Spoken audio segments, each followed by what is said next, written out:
Good morning, ghouls, goblins, and ghosties. It's the combative medic here again, and showing off.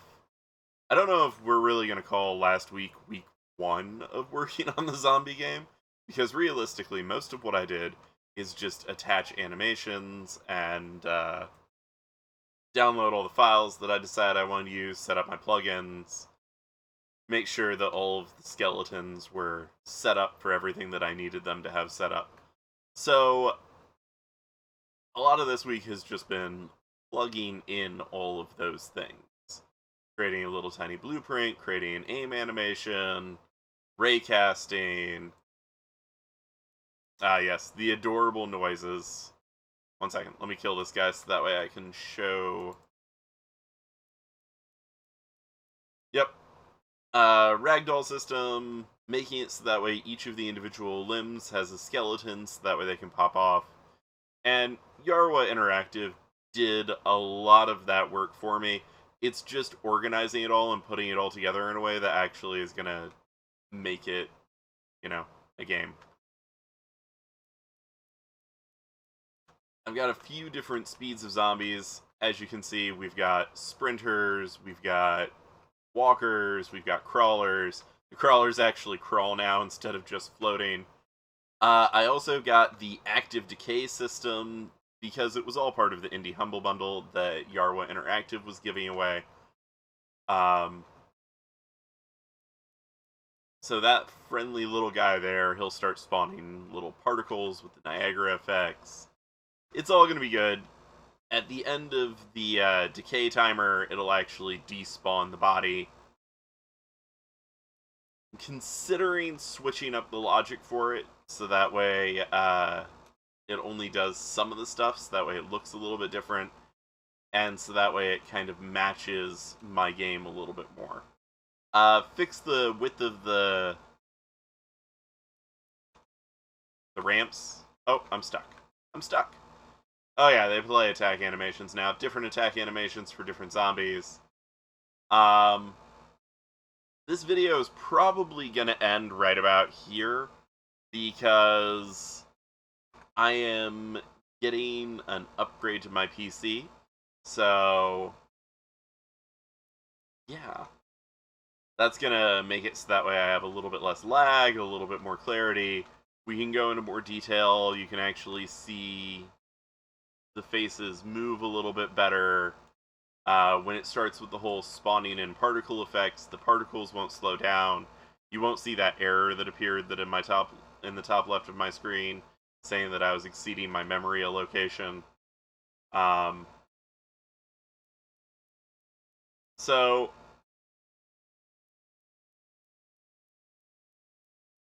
whole bunch of things that I've done, whole bunch of things that I've put together.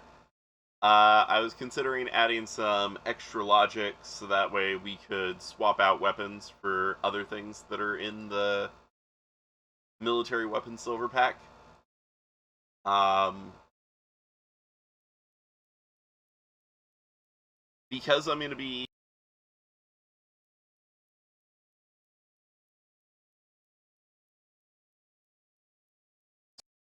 switching everything over to another computer, things to do, but it's also not as demanding as, working with animations.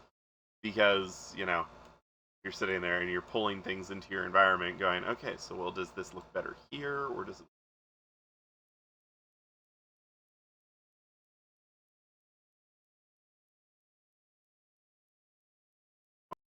where exactly do I my but you know going in and manually adjusting each individual thing, choosing where I want it, how I want it to look, you know all of that good stuff is it's an important part of game design and level design as a whole, but it's also not one of those things that's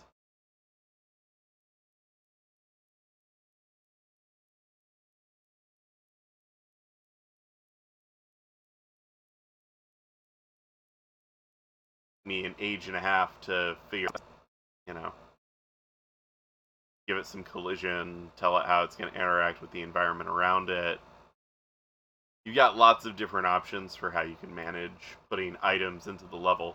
And some items, like, you don't want them to get knocked around. Like, right now I want the box and all this to move around, but if I, say, had a shelf filled with things, and it were to get knocked around, that means that every time that you shelf them to the shelf itself, which would be not fun for anyone involved. Could you imagine needing to pick through all the stuff that you've dropped on the floor? Ugh. We have to do that enough in real life. We don't want to have to do that in a video game too. You know? I'm having some slight issues with the zombies not wanting to path over this. I'm gonna figure that out. I'm not actually that stressed about it, especially since I know that I'm working on it. Um, but yeah, good progress with the zombies moving, firing, aiming, firing animations, death animations, ragdolls, decay and disposing of the bodies, slightly improved AI for their movement, slightly improved AI for their targeting. I also have it set up so that when the zombies see things, they do a detection to see whether or not there's a tag present for you being infected. So if one of the zombies bites you, we could actually add infected to your tag later on and make it so that way the zombies won't attack you at all. We could also make it so that way the runners don't have the infected status always, and it could make the walkers attack the runners. But that's kind of getting a little bit more into story. So the first thing that I want to make sure that I get right is obviously the fighting zombie mechanics. You know, guns are just a slightly easier way to manage all of it because melee weapons, you got to deal with blocking, you got to deal with knockback, which adding knockback to these guys would be super duper easy, and it's one of the things on my to-do list. I mean, when the line trace hits, you just sit there and play a particular animation. I'd probably do it as a montage, simply because I like montages. But you could actually build it into their logic. You could add a variable that collects if it's been hit, and then you could do transition from one to the next. Kind of like the whole jumping thing. But that's neither here nor there. That's potentially in the future.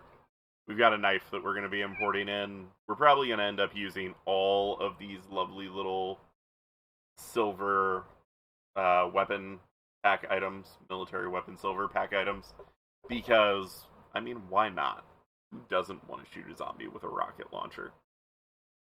Maybe I'll, like, have those locked behind a certain difficulty. They'll only show up on spawn lists if you're playing easy or something, you know? I don't know. That's something that I may have to figure out in the future. Anyways, next time that we see things, I want to have the logic worked out for knocking limbs off when these lovely fellows get shot, which will allow them to convert. So, watch on the platform when I start.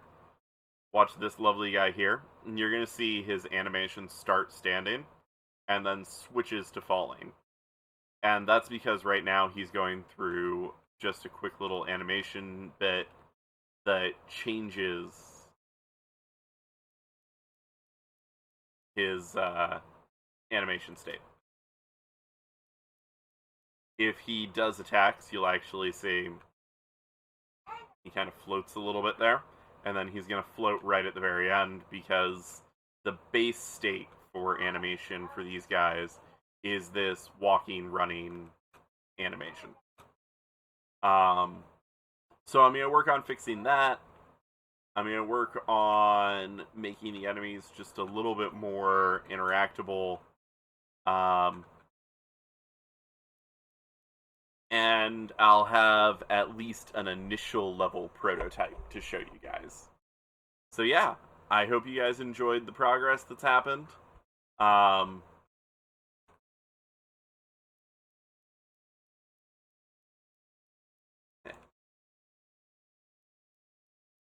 Oh, I wanted to show this real fast. So, all of the death animations looked really ridiculous on the crawlers. So I decided that there was not going to be an animation montage for when the crawlers get killed, and they just go straight into ragdoll. Whereas the big ones, they choose based upon what direction they're facing, whether or not they have forward momentum, and where the bullets are coming from, whether they're going to play one of two animations. They're either going to fall backwards like that and then go ragdoll, or they'll fall forwards like the other one on the ramp and go ragdoll midway through the animation.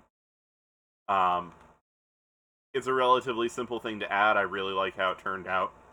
So hopefully you guys like it as much as I do. Thank you guys so much for watching, and we'll go ahead and say this is week 1.5, 1.5, 2, something like that. I guess we'll call it week 2 just for consistency's sake, but, week 1 was not impressive. But thank you all for joining me here. I can't wait to show you guys what's happening next week. It'll all be on a better computer, so we'll get less issues. And enjoy the zombie slaying.